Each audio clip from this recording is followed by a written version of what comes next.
할렐루야. 우리 주님의 놀라운 평화가 여러분의 심령과 가정과 일터 위에 흘러 넘치시기를 축복드립니다. 앞뒤 좌우에 있는 분들에게 곁에 앉아서 행복합니다 인사 한번 해주십시오.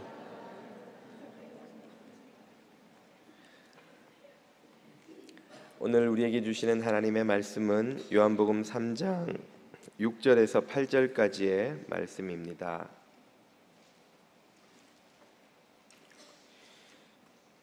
요한복음 3장 6절에서 8절까지의 말씀을 다 같이 읽겠습니다. 육으로 난 것은 육이요 영으로 난 것은 영이니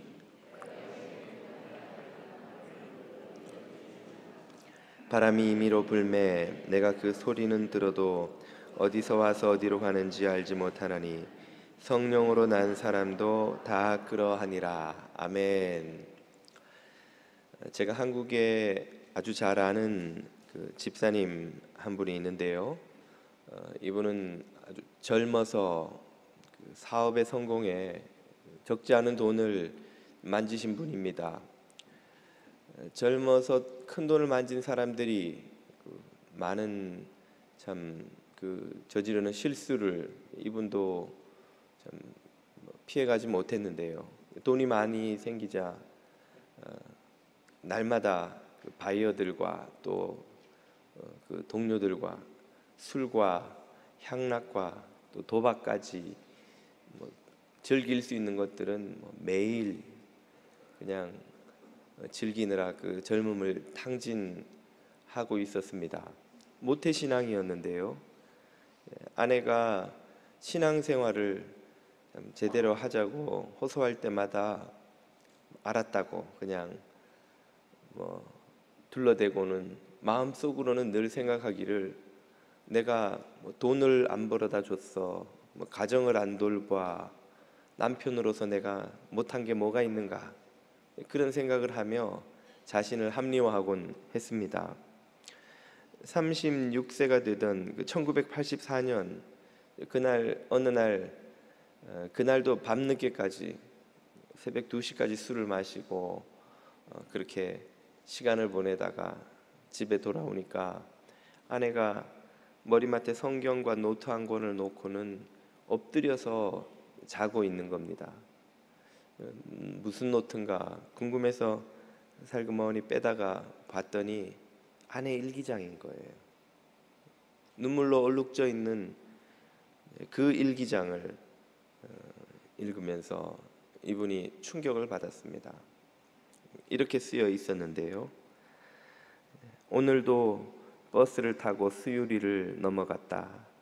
하염없이 걸으며 어김없이 죽음을 생각했다. 약을 먹고 죽을까? 손목을 긋고 죽을까? 그러나 그럴 수는 없지 않은가? 나를 위해 죽으신 주님의 뜻이니 남편을 사랑해야 한다. 주님 도와주세요. 저의 약함을 잘 아시잖아요. 그런 글을 읽고 나니까 마치 자신의 심장이 멎고 망치로 뒤통수를 얻어맞는 것 같은 충격을 그는 받았습니다. 서재로 가서는 자신 때문에 죽음까지 아내가 생각하고 있었다는 사실을 참 깨닫고는 아내한테 미안해서 또 불쌍해서 통곡을 하며 울었습니다. 또 자기를 위해 새벽마다 기도하셨던 어머니의 모습이 떠올라서 또 통곡을 하였습니다. 하나님의 자녀라고 하면서 그토록 방탕하게 살았던 자신이 또 불쌍하고 죄스러워서 또 한참을 울었습니다. 가슴을 치며 더러워진 걸레 조각처럼 추한 자신의 모습을 참 괴로워하며 울었습니다. 그렇게 한참을 울고 있으려니까 누군가가 등 뒤에서 살그머니 자신을 안아주는 것입니다. 아내가 깨어났나 싶어 돌아보니까 아무도 없는 거예요. 잠시 후에 또 누군가가 등을 살그머니 안아주는 느낌이 나서 돌아보았더니 또 아무도 없어요. 그 순간에 그의 마음속에 주님의 음성이 들려왔습니다. 사랑하는 아들아, 네가 나를 버린 순간에도 나는 한 번도 너를 버린 적이 없단다. 나는 영원히 너와 함께 할 것이다. 그 순간 그는 자신에게 성령님이 찾아오셨다는 사실을 깨닫게 되었습니다. 그날 이후 그는 그렇게 달고 마셨던 술과 담배가 역겨워서 입에 댈 수도 없게 되더라는 것이죠. 그렇게 재미있던 화투와 카드가 이제는 꼴도 보기 싫어지더라는 것입니다. 가족들이 그렇게 원했지만 또 자신이 그렇게 여러 번 다짐했지만 할 수 없었던 그 신앙생활의 헌신이 저절로 되더라는 거예요. 이 모든 변화가 성령님의 능력이라는 것을 그는 깨닫게 되었습니다. 그날 이후 그는 방탕한 삶을 버리고 하나님을 섬기는 삶을 살기 시작해서 마침내 성령의 인도를 쫓아 목회자가 되었습니다. 그리고 오늘날 한국교회 존경받는 원로 중에 한 분이신 이재철 목사님이 되신 것이죠. 저는 이재철 목사님을 아주 잘 압니다. 그분이 저를 잘 몰라서 그렇지. 이재철 목사님의 이 회심과 변화의 경험은 성령으로 거듭나는 것이 무엇인지를 우리에게 잘 보여줍니다. 지난주에 이어 우리는 거듭남에 대해서 살펴보고 있습니다. 예수님은 요한복음에서 물과 성령으로 거듭나지 않으면 누구든지 하나님 나라를 볼 수 없다고 말씀하셨지요. 물로 거듭난다는 것은 물 세례 때 하는 신앙 고백을 통해서 우리 안에서 새로운 생명이 태어나는 영적 사건이라고 말씀을 드렸습니다. 왜 거듭남, 다시 태어남이라고 예수님은 표현하신 것일까요? 그 영적 사건이 마치 우리가 살아왔던 옛사람은 죽어 없어지고 새로운 사람으로 태어나는 것으로 보이기 때문입니다. 세상에 속했던 옛 삶은 내어버리고 하나님께 속한 새 삶이 시작되기 때문입니다. 그것이 마치 사람이 죽고 태어나는 것처럼 완전히 다른 차원의 삶이라는 삶이라는 점 때문에 그것이 다시 태어나는 것으로 보인다는 것이죠. 오늘 본문 6절은 이렇게 말합니다. 육으로 난 것은 육이요 영으로 난 것은 영이니. 이 말은 육에 속한 삶과 영에 속한 삶은 완전히 다른 영역이라는 말이에요. 육에 속해서 살던 사람이 이제 영에 속해서 살게 되면 더 이상 육에 속한 방식으로 살아갈 수가 없고, 그래서 그런 삶의 변화는 마치 사람이 죽었다가 다시 태어나는 것처럼 보이기 때문에 예수님은 이 사건을 거듭남이라는 단어로 표현하고 계시는 것입니다.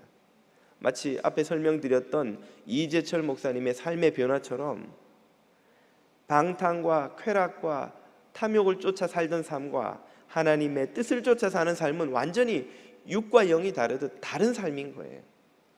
거듭남이란 바로 이런 식으로 삶이 달라지는 것, 삶이 다른 차원으로 들어가는 것, 삶의 근원이 다른 곳으로 넘어가는 것을 의미하는 것입니다.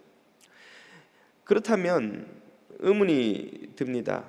거듭난 사람은 모두 이재철 목사님이 경험한 것처럼 이렇게 극적인 변화, 뒤집어지는 듯한 그런 변화를 겪는 것인가? 그렇다면 나는 아닌 것 같은데 하는 생각을 하시는 분들도 적지 않이 계시리라 생각합니다. 나는 세례받을 때 좀 맹숭맹숭하고 세례받기 전과 후가 막 그렇게 뒤집어지듯이 바뀐 것 같지 않은데 나는 거듭난 것이 맞는가 하는 생각이 드는 것이죠. 지난주 설교에서 저는 신앙 고백의 무게에 대해 설명을 드렸습니다. 마음으로 믿는다는 것이 우리의 전 존재가 그 믿음에 들여진다는 뜻이요, 입으로 시인한다는 것이 얼마나 큰 각오와 헌신을 전제로 하는 것인지를 설명을 드렸는데, 그 설명을 듣고 여러분 중에 참 신앙의 각오 결단이 새로워지시는 분도 계시겠지만 또 한편으로는 마음에 적지 않은 부담을 느끼신 분도 계시지 않을까 생각이 됩니다. 지난주 설교를 마치고 나가는데 한 교우께서 제게 물으시기를, 목사님, 그 거듭남이라는 것은 한 번에 일어나서 끝나는 게 아니지요? 그렇게 물으시더군요. 그 질문에 답부터 드린다면, 네, 맞습니다. 거듭남이란 단 한 번에 일어나 완성되는 사건이 아니지요. 고린도후서 15장에서 사도 바울은 이렇게 말합니다. 형제들아, 내가 그리스도 예수 우리 주 안에서 가진 바 너희에 대한 나의 자랑을 두고 단언하노니 나는 날마다 죽노라. 날마다 죽노라, 이 말은 날마다 또 다시 태어나지 않으면 안 된다는 말이겠죠. 거듭남은 신앙 고백을 통해 시작되어 주님 앞에서는 그날까지, 하나님 나라에 들어가는 그날까지 계속되는 하나님의 사람으로 변화되어가는 과정입니다. 하나님 나라에 이르기까지 이루는 여정이죠. 이 모든 과정을 다 참 거듭남이라고 부릅니다. 거듭남에 대한 이런 부담 때문에 아마 이 교우께서 그런 질문을 하시지 않았을까 싶은데, 제가 저녁에 집에 들어가서 아내에게도 물어봤습니다. 당신도 오늘 설교가 그렇게 부담이 됐어요? 물어봤더니 아내 말이 자신도 부담이 돼서 설교 시간에 제 얼굴을 안 보고 딴 데 봤다는 거예요. 그래서 아니, 사모가 설교 시간에 딴 데를 보면 어떻게 하냐고 그랬더니 설교 중에 나가버리지 않은 것만도 고맙게 생각하라고. 지금 딴 데 보고 계시는 분들은 앉아 계셔 주셔서 진심으로 감사드립니다. 거듭남이 참 앞서 말씀드린 이 이재철 목사님의 예처럼 극적이고 뒤집어지는 그런 경험을 모두에게 동반하는 것은 아닙니다. 20세기의 대표적인 기독교 변증가로 유명한 C.S. 루이스의 거듭남은 이재철 목사님의 그것과 사뭇 그 모습이 다릅니다. 루이스의 거듭남의 고백은 그것이 아주 길고 또 이재철 목사님의 그것과 비하면 상당히 좀 무미건조한 느낌이 납니다. 그의 영적 자서전이라고 불리는 예기치 못한 기쁨이라는 책에서 그는 이런 극적인 체험보다는 오랜 고민과 사색, 대화와 참 탐구를 통해서 서서히 하나님에게로 그의 삶이 세상으로부터 하나님께로 넘어가는 경험을 서서히 하게 되는데요. 그는 헤딩턴 언덕을 올라가는 버스 안에서 마치 눈사람이 녹듯이 서서히 자기 안에 있는 의심과 불신이 녹아서 하나님을 인정하게 되는 그런 긴 시간이 있었다고 그렇게 소개합니다. 1929년 옥스퍼드 대학 기숙사에서 어느 날 그는 밤에 무릎을 꿇고 하나님께 회심의 기도를 드리지요. 나는 결국 하나님께 항복했다. 결국 하나님을 하나님으로 인정하게 되었다. 그러나 이 회심의 기도가 무슨 극적인 체험을 동반한 것이 아닐 뿐더러 얼마나 좀 맹숭맹숭했든지 그는 또 덧붙여서 이렇게 쓰고 있습니다. 그날의 회심은 전 영국을 통틀어 가장 맥 빠지고 내키지 않는 회심이었을 것이다. 하나님께로 마음을 돌이키긴 했는데 거기에는 뜨거운 열정이나 막 삶이 뒤집어지는 그런 변화가 있는 것은 아니었다는 말이죠. 그리고도 그는 한동안 교회에 출석하지는 않았습니다. 그의 기독교인 친구들이 그를 교회로 인도하기 위해서 노력을 많이 했는데요. 그 중에는 우리에게 반지의 제왕 시리즈, 영화 시리즈로 알려진 그 저자 J.R.R. 톨킨이라는 그 친구도 있었죠. 그들이 루이스를 교회로 인도하려고 할 때마다 그는 답하기를 아무리 봄이 좋아도 동물원에서 사는 사람은 없다라고 핑계를 대곤 했습니다. 내가 하나님을 믿었다고 반드시 교회 나갈 필요는 없지 않느냐, 그런 뜻이지요. 그랬던 그가 1931년에 아까 그 회심의 기도를 하고 2년이 지났군요. 그죠? 형과 동물원에 가는 길에서 깊은 대화를 나누게 됩니다. 형이 운전을 하고 자신은 옆에 앉아서, 아마 그때 당시 영국에서는 동물원에 소풍 가는 것이 큰 무슨 요즘 우리의 피크닉 같은 그런 느낌이었던 것 같습니다. 그렇게 차를 타고 가면서 신앙에 대해서 두 사람이 깊은 대화를 나누게 됩니다. 그리고 그 동물원에서 그는 하나님께 다시 한번 교회를 섬기는 그리스도인으로 돌아오게 되었다고 고백하는데요. 그는 쓰고 있기를, 동물원에 들어갈 때는 기독교인이 아니었는데 동물원을 나올 때 나는 기독교인이 되어 있었다. 예, 여러분 전도하기 힘든 분이 있으면 동물원을 한번 데리고 가보세요. 같이 동물원에 가면서 나눈 형과의 대화를 통해서 그는 또 한 번 교회를 섬기는 기독교인으로 회심하게 되었다는 것이죠. 이 C.S. 루이스의 회심의 사건이 우리에게 보여주는 바가 무엇입니까? 거듭남은 한순간에 일어나는 사건이 아니라 하나님 나라에 들어가기까지 지속되는 여정이자 하나님의 사람으로 변화되어가는 과정이라는 것이죠. 이런 거듭남에 대한 이해를 갖고 우리의 마음속에 있는 이 부담감을 한번 다시 생각해 볼까 합니다. 내가 과연 그 긴 여정에서 끝까지 믿음으로 잘 달려갈 수 있을 것인가? 이재철 목사님처럼 혹은 C.S. 루이스처럼 그렇게 헌신된 변화된 그리스도인으로서의 삶을 살아갈 수 있을 것인가? 자신이 없는 때도 있지 않으시던가요? 그래서 예수님께서는 우리에게 물과 더불어 성령으로 거듭나지 않으면 하나님 나라를 볼 수 없다고 말씀하신 것입니다. 거듭남은 물 세례의 역사뿐 아니라 성령 세례의 능력을 필요로 한다는 말이죠.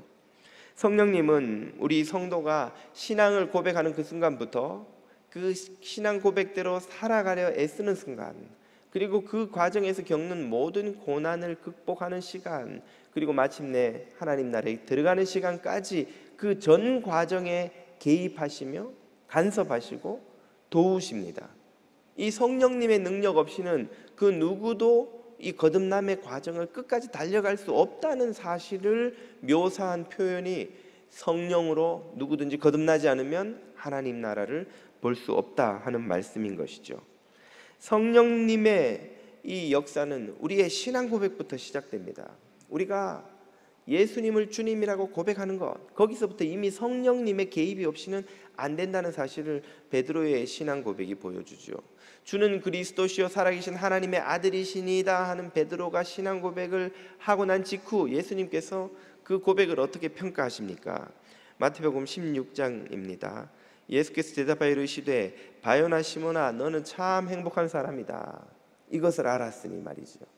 이 진리를 너에게 알게 하고 믿게 하고 입으로 신앙 고백하게 한 이는 혈육이 아니요, 즉 사람의 힘으로 그것을 깨닫고 믿고 고백할 수 없다 말이에요. 어떻게 그것이 가능한가? 하늘에 계신 내 아버지께서 너를 도와주셔서 깨닫게 해주셔서 고백하게 해주셔서 되었다는 말입니다. 하나님 어떻게 도우십니까? 성령님의 개입으로 도우시지요. 고린도전서 12장을 보십시오. 그러므로 내가 너희에게 알리노니 하나님의 영 성령으로 말하는 자는 누구든지 예수를 저주할 자라 하지 아니하고 또 성령으로 아니하고는 누구든지 예수를 주시라 할 수 없느니라. 성령님의 개입, 도움이 없이는 누구도 깨닫지도 믿지도 고백하지도 못한다는 말입니다. 여기서 그치지 않고 성령님은 우리가 그 신앙 고백대로 살도록 또 도와주십니다. 베드로는 이렇게 위대한 신앙 고백을 했지만 불과 두어 주가 지나지 않아서 그는 곧 예수님을 3번이나 부인하고 저주하고 도망쳐 버리죠. 다른 제자들과 더불어 갈릴리 호수로 가서 옛 삶으로 돌아가 버립니다. 그랬던 베드로를 다시금 위대한 사도로 불러 세우신 분이 누구십니까? 사도행전 2장을 보십시오. 그들이 다 성령의 충만함을 받고 또 성령의 말하게 하심을 따라 성령님의 말하게 하심 덕분에 이 말이죠. 오늘 우리가 전도하고 선교하고 봉사하고 주님을 섬기는 모든 과정은 성령님의 하게 하심이 없이는 불가능한 일입니다. 인간의 힘으로도 할 수 있지 않나요? 네, 할 수 있지요. 그러나 거기에는 열매가 없습니다. 거기에는 하나님께 영광을 돌려드리는 은혜가 없습니다. 거기는 공동체를 세우는 덕이 없습니다. 인간의 힘으로 하는 모든 전도, 선교, 봉사, 섬김은 자기의 의만 세우는 것이에요. 공동체 덕이 되지 않고 해가 됩니다. 하나님께 영광이 되지 않고 자기의 의만 세우며 오히려 하나님의 영광을 가립니다. 성령의 열매를 남기지 않고 오히려 이기적인 욕망의 열매만을 남기게 되죠. 하나님께 영광이 되고 공동체 덕이 되고 성령의 열매를 우리 안에 맺는 것은 오로지 성령의 도우심으로, 성령의 하게 하심으로 하는 선교, 전도, 섬김, 봉사만이 가능한 것이죠. 다시 한번 4절을 보십시오. 성령이 말하게 하심을 따라 다른 언어들로 말하기를 시작하니라.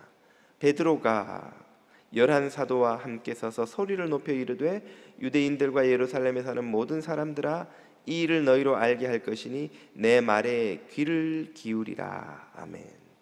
성령으로 인해서 실패했던 베드로가 다시금 자신이 한 신앙 고백대로 살며 열매를 맺을 수 있도록 세워주셨다는 말이죠. 성령으로 거듭난다는 말은 이렇게 우리 삶에 개입하셔서 도우시는 성령님의 힘을 의지하여 살아간다는 것을 의미합니다.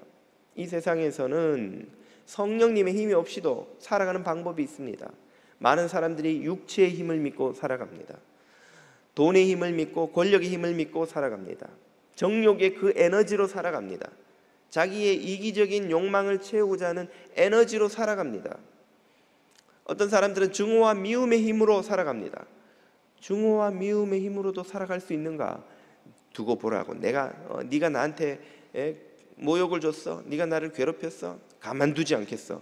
그 분노, 미움, 증오를 마음에 품고 그 에너지로도 사람이 살아갈 수가 있어요. 어떤 이들은 심지어 자학과 절망의 힘으로 살아갑니다. 자학에 무슨 힘이 있고 절망에 무슨 힘이 있어요? 여러분, 거기에서 엄청난 에너지가 나옵니다. 거기서 어둠의 에너지가 나와요. 자기를 학대하고 자기를 괴롭히면서 자기를 절망 가운데 가두고 내가 왜 이렇게 고통을 받게 되었는가? 세상 때문이고 누구 때문이고 부모 때문이고 이웃 때문이고 남편 때문이고 아내 때문이라고 누군가를 정죄하며 비난하며 원망하는 에너지가 거기서 나오는 거예요. 그리고 그 힘으로도 얼마든지 살아갈 수가 있어요. 세상에는 이렇게 성령의 힘이 아닌 수많은 어둠의 에너지로, 절망의 에너지로, 멸망의 에너지로, 죽음의 에너지로 살아가는 사람들이 얼마나 많은지요. 그러나 그런 삶은 모두 하나님과 상관없는 삶입니다. 육은 육이요 영은 영이라고 하신 말씀처럼 육에 속한 삶인 거예요. 성령으로 거듭난다는 말은 이 세상의 힘으로 살아가던 삶을 내어버리고 하나님으로부터 오는 성령님의 도우시는 능력, 그것을 힘입어 살아간다는 삶을 말하는 것입니다. 그렇게 살아가는 사람을 향해서 예수님은 거듭났다라고 말씀하신 것이죠. 오늘 저와 여러분이 성령의 힘으로 살아가는 거듭난 하나님에게 속한 사람 될 수 있기를 축복드립니다. 이런 성령님은 자유롭게 역사하셔서 당신이 원하시는 구원의 역사를 이루어 가십니다. 오늘 본문 8절이 이렇게 말하죠. 바람이 임의로 불매 네가 그 소리를 들어도 어디서 와서 어디로 가는지 알지 못하나니 성령으로 난 사람은 다 그러하니라. 이 말은 하나님께서 이 성령의 은혜를 베푸시는 것이 당신이 원하시는 때에 원하시는 사람에게 원하시는 방식으로 하나님 마음대로 하신다는 거예요. 하나님 뜻대로 하신다는 거예요. 우리가 한 인간으로서도 성인이 되면 그 누구로부터도 통제받지 못합니다. 사람이 겉으로 시간은 직장에서 통제가 되고 군대에서 통제가 되겠습니다만, 자, 이 순간부터 너는 마음으로 나를 사랑해. 앞으로 1시간 동안만 나를 사랑해. 1시간 후에는 나를 잊어버려. 누구도 그 다른 또 누군가를 그런 식으로 통제할 수 없습니다. 인격은 통제되지 않는 존재예요. 하물며 온 우주의 주인이신 하나님께서 당신의 은혜와 구원을 베푸시는데 사람이 그것을 예측하거나 통제하거나 다스릴 수 없다는 말이에요. 하나님 뜻대로, 하나님 마음대로 하신다는 거예요. 그런데 이 하나님의 놀라운 자유로운 역사하심을 우리 자녀들을 위해서 베풀어 주시는 원리를 우리에게 알려주시죠. 그 원리가 로마서 10장에 이렇게 나옵니다. 누구든지 주의 이름을 부르는 때에 주의 이름을 부르는 자들에게 하나님은 성령을 부어주시어서 구원을 베풀어 주신다는 말씀이지요. 할렐루야. 그렇다면 우리가 어떻게 하나님 앞에 나가야 할지 알 수 있게 되죠. 성령으로 거듭나는 것, 이것은 내가 계획하고 원하고 플랜을 세워서 이루어지는 일이 아닙니다. 내가 이제 신앙생활을 5년 했으니까 10년 했으니까 이전보다 더 성령으로 좀 충만해지겠지, 더 거듭나겠지, 성령으로 더 나는 힘이 생기겠지, 그것과 비례하는 것도 전혀 아니에요. 무슨 제자훈련 프로그램을 2번 하고 3번 하면 이전보다 2배 거룩해지고 3배 경건해지고 뭐 4배 뭐 영적으로 충만해지겠지, 그런 것도 아니에요. 선교를 다녀오면, 무슨 전도를 몇 명을 하면, 봉사를 몇 명 하면 내가 이만큼 믿음이 더 자라겠지, 천만의 말씀입니다. 그것은 우리의 계획과 노력과 아무 것과도 비례하지 않아요. 아무 것으로도 통제되지 않아요. 그러나 하나님은 그 성령의 은혜를, 구원의 은혜를 베풀어 주시는 방식을 여기 우리에게 알려주셨어요. 누구든지 주의 이름을 부르는 때에 주의 이름을 부르는 그 겸손한 자에게 하나님은 성령 세례라는 방식으로 함께 하셔서 구원의 역사를 허락해 주시는 줄 믿습니다. 그렇다면 우리가 해야 되는 게 무엇인지가 분명하죠. 그것은 믿음과 겸손과 인내로 하나님 앞에 나와 주의 이름을 부르는 거예요. 예수는 그리스도시요, 예수만이 그리스도시요, 예수만이 나의 인생의 주인이심을 고백하며 쉼없이 그분에게 은혜를 구할 때 하나님께서 그런 겸손한 자녀들에게 구원의 은혜를, 성령으로 거듭나는 역사를 허락해 주신다는 말씀이죠. 저와 여러분이 원하는 것이 무엇입니까? 저와 여러분이 얻기를 간절히 바라는 것이 무엇입니까? 우리는 더 많은 돈과 더 많은 성공과 더 좋은 집과 더 좋은 차와 더 성공적인 커리어를 원하고 있지 않던가요? 그러나 하나님의 자녀가 성령으로 거듭나서 하나님에게 속해 살아가는 사람이 진짜 간절히 구해야 하는 것은 바로 이것입니다. 믿음과 겸손과 인내로 주의 이름을 부르며 주님 안에서 거듭난 하나님에게 속한 사람으로 살아가는 이것인 줄로 믿습니다. 믿음으로, 겸손으로, 인내로 이 기도를 시작하시고 쉬지 않으시는 저와 여러분, 그래서 성령으로 거듭나는 삶을 살아가는 저와 여러분 다 되시기를 축복드립니다. 기도드리겠습니다.